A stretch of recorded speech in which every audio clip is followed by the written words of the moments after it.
አጠቃላይ ዩኒቨርስ ኮስሞሱ ስናየው 100% ብለ ይሄው አሁን 100% ለሶስት ነው የተከፈለው።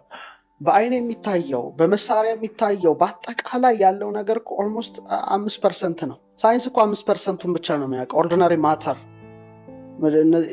ማተር ኦልሞስት 5% እንበለው ራዲዬሽንን ጨምረን። ሌላው ግን የማይታየው 73ቱ ዳርክ ኤነርጂ ነው። እንደገና ደግሞ ዳርክ ኤነርጂ አለ። ዳርክ ኤነርጂ ኦልሞስት 73% ነው፣ ኃይል ነው ማለት ነው። ሌላ ደግሞ 27 ምናምን። እነዚህ ነገሮች ኦልሞስት 95%ቱ ማይታይ ነው። ዓለም በሰራው መሳሪያ ልታየው ማትችለው ነው። ስለዚህ ብላክ ሆልስ፣ ኮንስቴሌሽንስ፣ ስታርስ እነዚህ ነገሮች ሁሉ 5 ውስጥ የሚጠቃለሉ ናቸው። ኮስሞስ ምናየው ማለት ነው። አዎ ዳርክ ማተር እና ዳርክ ኤነርጂ ሊታወቅ አይችልም ዓለም በሰራው መሳሪያ። ስለዚህ ለምን 5%ቱ ላይ ደክማለሁ ነው? 95 ውስጥ ለምን አክሰስ አላደርግ? መብቴ ነው። ምክንያቱም እኔ ስጋ ነፍስ መንፈስ ነኝ። እንደ ስጋዊነቴ በማየው በምሰማው በምዳስሰው 5%ቱን አያለው። ጆሮዬ ድምፁን ሊሰማ ይችላል፣ ከርቀት ከሆነ ላይሰማ ይችላል። መዓዛውን ላሸት እችላለሁ፣ በእጄ ልዳስስ እችላለሁ፣ በግሬ ነፍስና መንፈስ አለኝ። እኔ የምለው ነፍሴና መንፈሴ ደግሞ የቀረውን 95%ቱን እግዚአብሔር በፈቀደልኝ ልክ ማወቅ እችላለሁ ነው። ለምን አደከመኝ? እና አይ ቲንክ ወደዛ እንሂድ ነው። ግን አሁንም ቢሆን ገና ነው። እንደኔ ዳዴ ነው ሳይንሱም ብለው ማለት ነው። ገና ወደዛ ወደ 95% የመገቢያው እንትን በጣም ገና ነው። ለምሳሌ አባቶቻችን ከዛ አልፎ አሁን ለምሳሌ የሆነ ብርሃን አየው ከማለት አልፎ መላእክትን አወሩ ይባላል፣ ሰማያትን አዩ ይባላል። 10 ደረጃዎች አልፈዋል፣ 10 ስቴፕስ አሉ። ያ ማለት እኮ 95% ውስጥ ገብተዋል ማለት ነው እነዚህ ሰዎች። ለምሳሌ በእኛ በኢትዮጵያ እውቀት 10 ደረጃዎች አሉ እዛ ላይ የምትደርስባቸው። ሜታፊዚክስ ምናምን ብትለው ለእኔ ትንሽ ነው ሀሳቡ። ጥሩ ነው፣ ኳንተም ሜካኒክስ ምናምን አሁን ነው የመባነን ያህል ነው። ግን ይሄ በቀላሉ በእነሱ በሄዱበት ደረጃ ብናየው 10 ደረጃ ቢከፋፈለው 3 ስቴፕስ እንደመሰላል በለው ላደር ነው። ይወጣሉ ይወርዳል አይነት ነው ማለት። አንደኛው የስጋ ሁለተኛው የነፍስ ሶስተኛው የልቡና ቅድም እንዳልኩ አልፎ መሄድ ማለት ነው። ስጋው ላይ 3 ደረጃዎች አሏቸው። የመጀመሪያው ደረጃ ስጋቸው ንጹህ ሲሆን ማለት ነው ደረጃ አለው። ምርምሩ አድካሚ ነው። ቅድም እንዳልኩ ማንኳኳቱ ነው። እዚህ ይሄ ኦልሬዲ ከተከፈተል በኋላ ያለውን ነው የምናወራውና ለአድማጮች ግራ እንዳይጋቡ ለማለት ነው። ስጋቸው ንጹህ ሲሆን 3 ደረጃዎች ያሳልፋሉ። የመጀመሪያው ደረጃ ጽማዌ ይባላል። ሁለተኛው ደረጃ ልባዌ ይባላል። ሶስተኛው ደረጃ ጣዕመ ዝማሬ ይባላል። ይሄ ማለት ምንድነው? ጽማዌ ማለት ድንቁርና ማለት ነው። ድንቁርና ሲባል የጆሮ መደንቆር አይደለም። እዚህ ላይ ጸጥ የማለት ኃይል ያገኛል ነው። ሁከት ቀጥ ይላል ነው። በቃ ዓለሙ ያለውን የኳኳታውን ጫጫታውን ምናምን የመስማት እንትናቸው ከአርምሞ ይለያል። አርምሞ ዝምታ ነው። ጽማዌ ግን ውሳጣዊ ነው። አርምሞ ዝም ልትል ትችላለህ። ይሄኛው ግን ጽማዌ የውስጥ ነው፣ ውሳጣዊ ነው፣ የነፍስ ነው። እና እዚህ ደረጃ ላይ ሲደርሱ ኢቭን መላእክት ሊያዩ ይችላሉ፣ ግን ስማቸውን ሊያውቁ አይችሉም። በዛ ነው ጽማዌ ድንቁርና መባሉ። መልአኩን አይተኸው ግን ለምን እንደመጣ አታውቅም። ታይቶ ይሰወራል ነው፣ ገና ነው። ወደ ሁለተኛው ደረጃ ላይ ሲደረስ ልባዊ ይባላል። ይሄ ማስተዋል ደረጃ ላይ ይደርሳሉ ማለት ነው። በጣም ትልቅ ደረጃ ነው። የምታየውን ማወቅ። ፀሐይ ናት ለእኔ ለአንተ፣ ለእነሱ ግን አይደለችም። ጨረቃ ሌላ፣ ከዋክብት እጽዋቱ ሁሉ ህይወት አላቸው። ማስተዋል ይጀምራሉ ነው። ሶስተኛው ደረጃ እንደ ቅዱስ ያሬድ ጣዕመ ዝማሬ ነው። ይሄን ስታልፍ የማመስገን ሀብት እና እያንዳንዱ ለምሳሌ የምትጸልየውን ጸሎት ታውቀዋለህ። ዝም ብለህ ንንንንን እያልክ አትልም። ለምሳሌ አቡነ ዘበሰማያት ረጅም ዓመት ሊፈጅብህ ይችላል። አባታችን ምንድን ነው ስትለው አያልቅም። ሰማያት ስትል ምንድን ነው ስትል ረዥም በቃ የማመስገንና እንትን። ይሄ እንግዲህ ገና የስጋ ደረጃ ነው። ወደ ሁለተኛው ደረጃ ላይ ስትሸጋገር የነፍስ ንጽህና ደረጃ ላይ ይገባል። እዛ ላይ 4 ደረጃዎች አሉ። አንብ የሚባል ደረጃ ላይ የማልቀስ ሀብት ማለት ነው። ለምሳሌ እርጥብ እንጨት እሳት ውስጥ ብትከት ፍሙ ሲንቀለቀል በውስጡ ምን ይሆናል? ፈሳሹ ይወጣልና ይሄ በእግዚአብሔር ፍቅር ልባቸው ስለሚቃጠል የማልቀስ ሀብት ምን ማያቋርጥ ጅረት። ግን ይሄ ፊትን የሚያጠቁረው ለቅሶ አይደለም። አሁን የኛ ለቅሶ በጣም አስቀያሚ ነው፣ ፊት ያበለዛል። አሁን እነዚህ ግን እያለቀሱ ብታያቸው ፊታቸው ያበራል አይነት ነው፣ ይለያያል። ቀጥሎ ያለው 5ኛው ኩነኔ የሚባል ማዕረግ አለ። ኩነኔ ማለት መኮነን ማለት አይደለም። ኮነነ ማለት ገዛ ማለት ነው። እና እዚህ ላይ የበላይነቱን ነፍስ ስጋን ኮንትሮል ታደርጋለች። አሁን ስጋችን ነው አይደል ልባችን። እዚህ ላይ ደረጃ ስትደርስ ግን ነፍስ ነው ስጋን ቀጥ አድርጎ ይዛል ማለት ነው። ከዛ ፍቅር የሚባል ደረጃ አለ። ይሄ ደግሞ ትልቁ ነው። ፍቅር የልብ ነው። ከልቧ ፈቀረ ይባል የለ ሁሉንም መውደድ መቻል። ይሄ ማንችለው ከባድ ነገር ነው። በቃ ሁሉንም መውደድ። አሁን በዓለማችን እንደምታየው በጥላቻ የታወረ ነው። ሃይማኖት አምላኪም ነው የምትለው አንዱ አንዱን እየጠላ በጣም የሚያስጠላ ነገር ነው አይደለም የምታየው ጥላቻ። ያ ግን እዚህ ላይ ግን ለሁሉም መጸለይ፣ ሁሉንም እኩል አድርጎ መውደድ። አሁን እግዚአብሔር ለምሳሌ ለካዱትም ፀሐይ ዝናብ ያዘንባል ቸር ነው። ይህንን ደረጃ እዛ መድረስ ነው። ከዛ ትልቁ ስቴፕስ ደግሞ ሰባተኛው ውሰት። ይሄ መንቀሳቀስ። ውሰት ማለት አንድ ቦታ ሆነ ረጅም ርቀት ማየት። አሁን ለምሳሌ ሪሞት ቪው ምናምን ይለውታል። ግን በዚህ ደረጃ ስትሄድ ግን ትግል አይደለም፣ ከእግዚአብሔር በሚሰጥ ጸጋ። ለምሳሌ አንድ ቦታ ሆነ ዓለም ላይ የሚደረገውን ነገር ማወቅ። ለምሳሌ በቅዱስ መጽሐፍ ላይ ኤልሳ ኢየሩሳሌም ተቀምጦ ሶሪያ ቤተ መንግስት የሚመከረውን ምክር ያውቅ ነበር አይነት ነው። በጣም ይሄ በጣም እንቅስቃሴ ሞሽን ያለበት ነው። ምክንያቱም ሆሎግራፊክ ዩኒቨርስ ነው። በእግዚአብሔር ኃይል ሁሉም ነገር ከሁሉ ነገር ጋር ተገናኝቷል። አዎ ያውቁታል። እዚህ ላይ ስትደርስ ነው ገና የመጨረሻውና ትልቁ ደረጃ ሶስቱ ናቸው። እሱ የልቡና ንጽህና ነው። ያ በቃ እዚህ ላይ ትልቅ ነው ደረጃው። ንጻሬ መላእክት ይባላል። መላእክትን ማየት የበፊቶቹ ያሉ፣ እነዚህ ግን ዓለማቸው ውስጥ ገብተው ማለት ነው። ልዩነት አለው። አዮ ኳንተም ሜካኒክስ ብትለው ምናምን ብትለው ትንሽ ብርሃን አየን እንዲያየን። ይሄ ግን ኤንጀሊክ ወርልድ ውስጥ ገብቶ አብሮ ፕሬዝ የማድረግ የማመስገን ገብቶ ማለት ነው እዛው። ይሄ በጣም ትልቅ ነው፣ ከባድ ነው። ብርሃን ዓለም ውስጥ መግባት ማለት ነው። ቀጥሎ ተሰጥሞ የሚባል አለ። ተሰጥሞ ማለት ምሳሌ አሳ ውቅያኖስ ውስጥ ወር ባህር ውስጥ ንስር ደመና ውስጥ እንደሚሰጥ በብርሃን ውስጥ መስጠም ማለት ነው። በጣም ከባድ ነው። የመጨረሻው ደረጃ ሊደረስ ነው እና እዚህ ላይ ሲደርሱ ኢቭን አጋንንት አያዩአቸውም፣ ይሰወራሉ። በቃ ከዛ እንትን የመጨረሻው ግን ከወይነ እሳት የመሆን ደረጃ መድረስ። ተዋሲያን ልብስ ላይ ቢያርፍ ይቃጠላል። አንተ እሳት ነህ ለሱ ማለት ነው። እንግዲህ ስጋ የለበስክ ስትሆን ምድራዊ ስትሆን እንደ ሰማያዊነትን መላበስ ማለት ነው እና አምላክን የማየት ደረጃ የመጨረሻ ደረጃዎች አሉና በስጋ በነፍስ በልቡና አድርገው መጽሐፉ ላይ 37 አልፋ 73 ላይ ለሶስቱን ከፍያቸዋለሁ። አንባቢያን ያንብቡት። ግን 10 ደረጃዎች አሉ። ትልቁ ነገር ያ ነው እና ሰው ደግሞ 22ኛ ፍጥረት ነው። ሰው 22 ሲደመር 10 32 ነው። ስለዚህ የጥበብ ኮድ 32 ነው። ይሄ ኮድም አለው ፓስወርድም አለው እንደማለት ነው። ይህ ሰፊ ነገር ነው። ግን በአንተ ግምት ወደ 95% እንዳንሄድ ትልቁ መሰናክል ምንድን ነው ትላለህ? ፍርሃት። ሰዎች ፈሪ ናቸው እና አንዳንዴ አለማየት፣ ያዩትን ነገር ይጣፍጣቸዋል። በጣም አታችመንት እንትን ይጨምራል። ሰው መላእካዊና ሰብአዊ ባህሪ ወይም እንስሳዊ ባህሪ ያለው እና መላእካዊ ባህሪው ሀይ ሲሆን ይሄ ወደዛ መሄዱ አይቀርም። እንስሳዊ ባህሪው ደግሞ ከፍ ሲል ወደ ታች ይሄዳል። ለምሳሌ በቀላሉ ላስረዳ። ጭንቅላት እሳት ነው ይባላል። ይሄ አየር ነው ይባላል። ሆድ ዕቃ ውሃ ነው ይባላል። ከወገብ በታች መሬት ነው ይባላል። እሳትና ነፋስ ወደ ላይ መውጣት ቀለል ያሉ ናቸው አይደለ? የመላእክት ጠባይ ነው። ብሬን እሳት ነው። ይሄ አየር ነው፣ ትተነፍሳለህ። ይሄ ውሃ ነው። ሰው ራሱ ዩኒቨርስ ነው። ይሄ ውሃ ነው፣ ይሄ መሬት ነው። ይሄ ካሸነፈ ልክ እንደ መልአክ ነው የሚያደርግህ። በቃ ተመስጦ ሂድ ወደዛው ዓለም ይላል። ይሄ ደግሞ ውሃና መሬት ጫናል የሚሉት ብላ ጠጣ ሁለተኛ ሌላ እና ግጭት ናቸው። ይሄ ካሸነፈ መሄድ አይቀርም። ይሄ ካሸነፈ እዚህ መቅረት አይቀርም። ምርጫው ግን ያንተ ነው። ለምሳሌ ከሞትክ በኋላ ነፍስ የት ነው የምትሄደው? በራስ ሰውነት ታውቀዋለህ። ለምሳሌ እሳትና ነፋስ ወደ ላይ አይደለ? ሂድ ጹም ጸልይ ተመስጦ ነው የሚለው። ነፍስ ወደ ላይ ነው የምትሄደው ማለት ነው ከሞትክ በኋላ።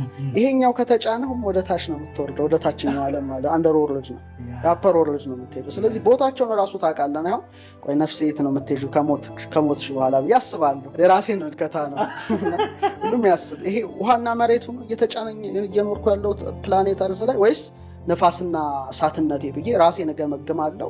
ይሄ ከተጫነኝ አስተካክለዋለሁ ቶሎ ብዬ። ለምሳሌ መሬት ላይ ወደቀ ስጋ አፈር ይዞ ይነሳል ነው። ወደክ ነው። ስለዚህ ያ እንዳይሆን ባላንስ ታደርገዋለህ ህይወትህን። ምንም ችግር የለብህም። ስለዚህ ብዙ ሰው የሚቸገረው ውሃና መሬትነቱ እየከበደው ይመስለኛል።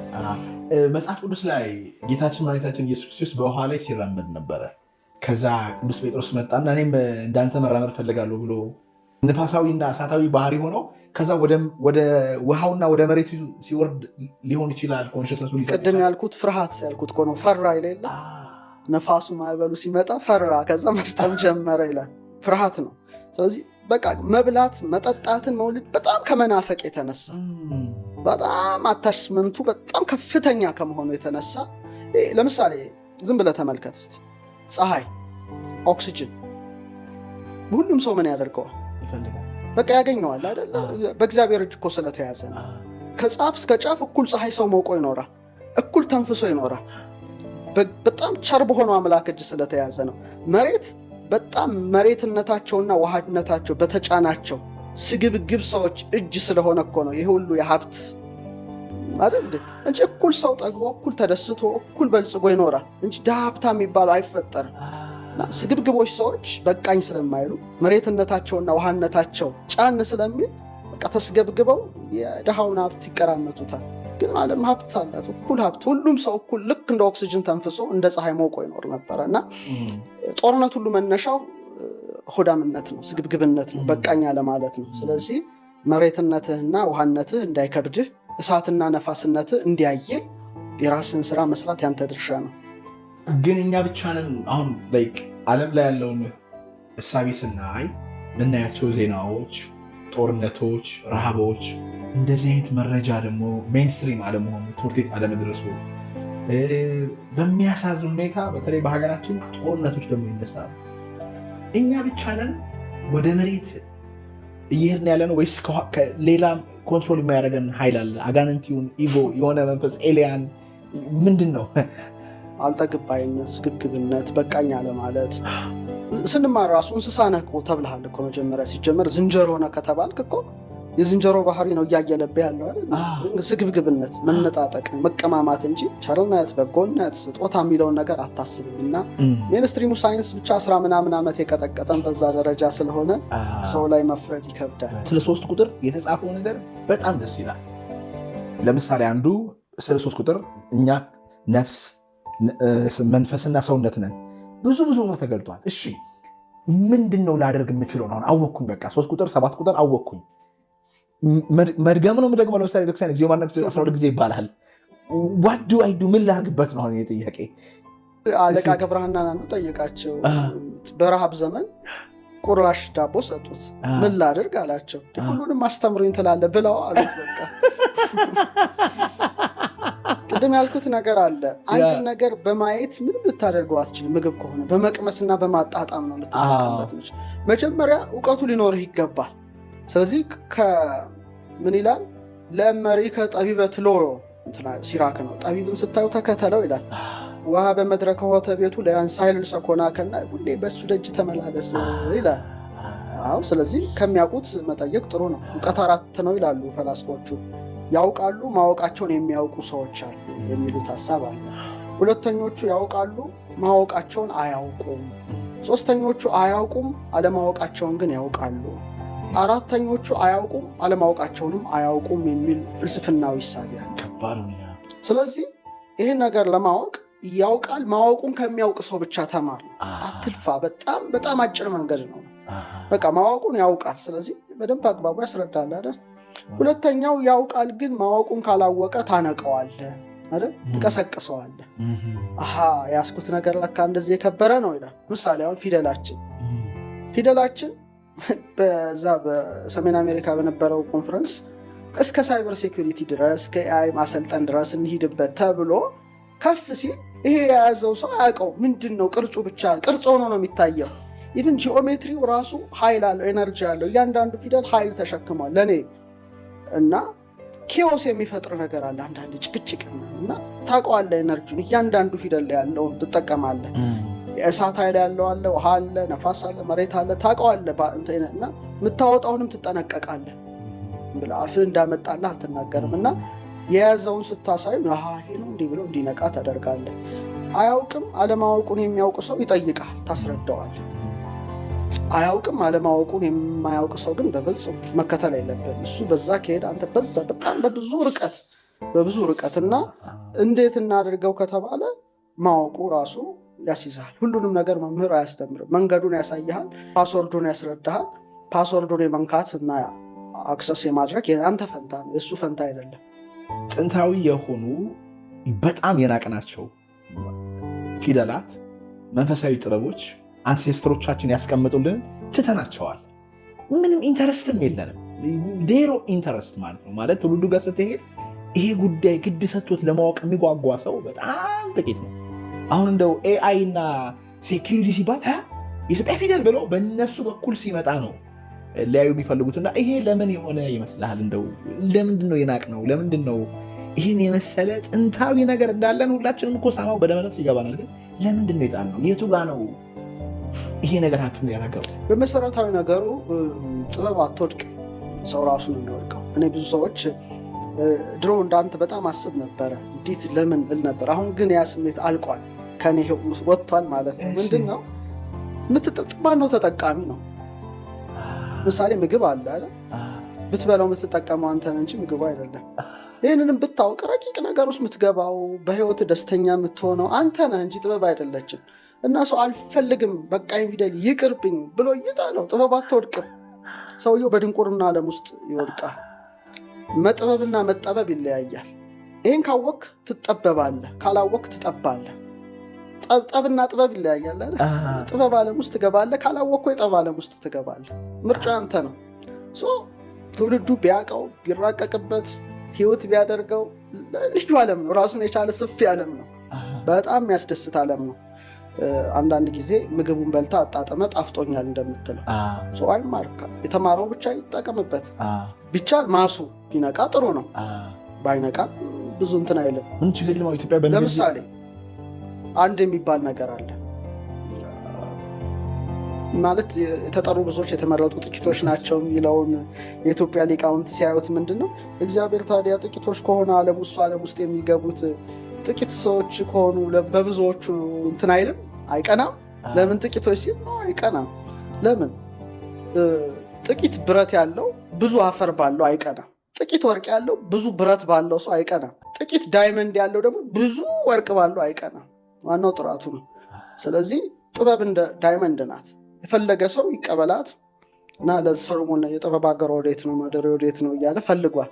ኢትዮጵያዊቷ ንግስት ኢየሩሳሌም ድረስ ለጥበብ ሄዳለች። በቃ የፈለገችውን አግኝታለች። በቃ ለእሷ በቂዋ ናት። ሌላው ሰው ኢየሩሳሌም ላይ ጓዝ ይችላል።